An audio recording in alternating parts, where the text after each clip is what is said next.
सुना है कि आप पार्टी में जा रहे हैं और आपके पास पार्टी में पहनने के लिए कपड़े ही नहीं हैं। ऐसा क्यों है? वेलकम माय फ्रेंड्स, मैं हूं रंजना कामो और आज हम बात करने वाले हैं एक नए विषय पर। ऐसा नहीं हो सकता कि आपके पास पार्टी में पहनने के लिए कपड़े ना हों। कौन कहता है कि आपके पास पार्टी में पहनने के लिए कपड़े नहीं हैं? चलिए चलते हैं आपकी अलमारी की तरफ। देखते हैं वो कपड़े जो सामने हैंगर्स में टंगे हुए हैं या आपके ड्रॉर्स में पड़े हैं। ज़रा उन्हें गौर से देखिए। बहुत से ऐसे कपड़े हैं जो आपने आज तक पहने ही नहीं। सेल्स और डिस्काउंट में लिए हुए सैकड़ों कपड़े अभी भी आपके हैंगर्स में टंगे हुए हैं या आपके ड्रॉर्स में पड़े हैं, जिन्हें आपने आज तक देखा ही नहीं है। तो आपके पास पार्टी में पहनने के लिए कपड़े ज़रूर हैं।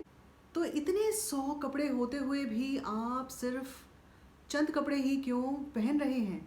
इसे हम कहते हैं 80-20 प्रिंसिपल। 80-20 प्रिंसिपल क्या होता है कि अगर आपके पास 100 चीज़ें हैं तो आप उसमें से 20 ही यूज़ करेंगे। तो जब ऐसा है तो इतनी सारी चीज़ें इकट्ठी करने का कोई फ़ायदा नहीं है। तो अगर आपने कुछ चंद ही चीज़ें यूज़ करनी हैं तो कम लीजिए, 20 लीजिए, 15 लीजिए। मैं तो कहती हूँ 10 ही काफ़ी हैं। ये सिर्फ हमारे दिमाग का वहम है कि हमें बहुत से कपड़े चाहिए, बहुत से जूते चाहिए। जूते भी आपके पास बहुत हो सकते हैं, सैकड़ों हो सकते हैं, लेकिन आप पहनेंगे कौन से? वही 4-5 जोड़े।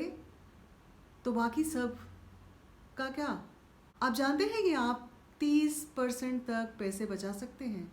जी हाँ, 30% तक आप अपने शॉपिंग में से सेविंग्स कर सकते हैं। तो क्या होता है कि ये जो आपके पास एसएमएस आता है 25% डिस्काउंट, 50% डिस्काउंट, इससे क्या होता है कि आप सेल्स पर चले जाते हैं और वहाँ आप अपने आप को रोक नहीं पाते हैं और अपने घर में आप इतना सामान इकट्ठा कर लेते हैं जिसके लिए जगह भी नहीं रहती है और जिसको आप कभी भी यूज़ नहीं करने वाले हैं।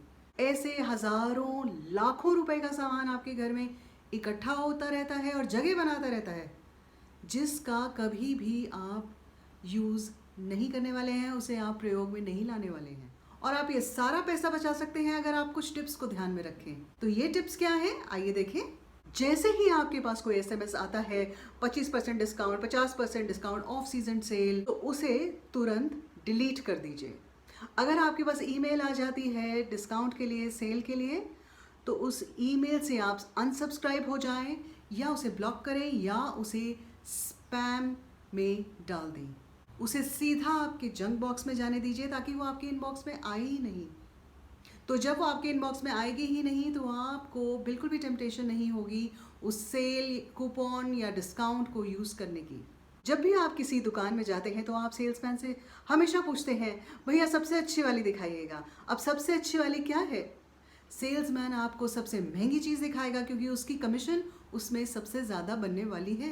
तो सेल्समैन से कभी मत पूछिए कि सबसे अच्छी कौन सी है, आप खुद डिसाइड कीजिए। अगर आपको कोई चीज़ बहुत ज़्यादा पसंद आ रही है लेकिन उसकी आपको ज़रूरत नहीं है, तो ज़रूरी नहीं है कि आपको उसी वक्त ख़रीदना है।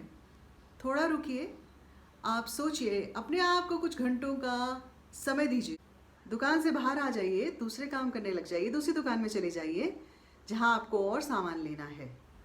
आप देखेंगे कि दुकान से बाहर निकलते ही आप उस चीज़ के बारे में भूल जाएंगे और तब नहीं भूले तो घर तक पहुंचते पहुंचते तो भूल ही जाएंगे।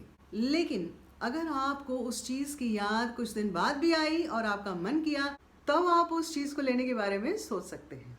तो अब हम बात करेंगे उन कपड़ों के बारे में जो आपकी अलमारी में बहुत देर से पड़े हुए हैं। अगर वो फैशन में नहीं है तो आप उन्हें रिसाइकिल कर सकते हैं, रीडिज़ाइन कर सकते हैं।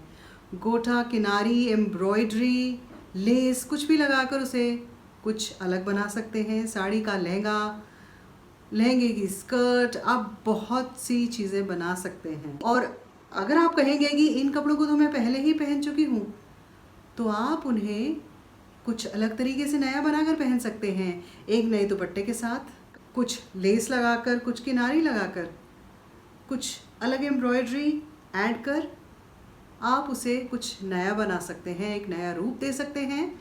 तो आप डेफिनेटली उन पुराने कपड़ों को जिन्हें आपने आज तक यूज़ नहीं किया है, तो उन्हें आप इस्तेमाल कर सकते हैं।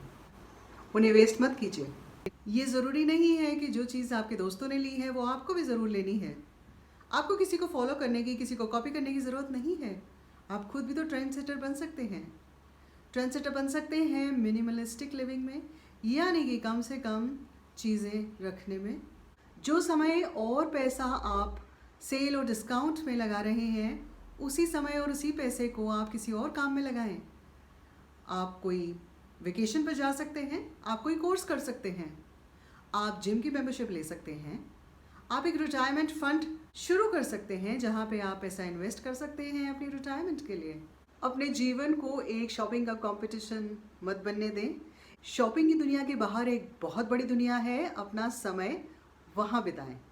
मैं आशा करती हूँ कि आप अपने शॉपिंग के बिल में 25 से 30% की सेविंग या ज़्यादा सेविंग ज़रूर कर पाएंगे इन टिप्स के साथ। हम बहुत जल्दी मिलने वाले हैं एक नए वीडियो में एक नए विषय के साथ। अगर आपने मेरे चैनल को अभी तक सब्सक्राइब नहीं किया है तो प्लीज़ सब्सक्राइब करें, मेरी वीडियो को लाइक करें, शेयर करें और यहाँ आते रहें, क्योंकि हम ऐसे ही टॉपिक्स पर बात करते हैं। तो अपना ख्याल रखें, स्वस्थ रहें, खुश रहें। नमस्कार।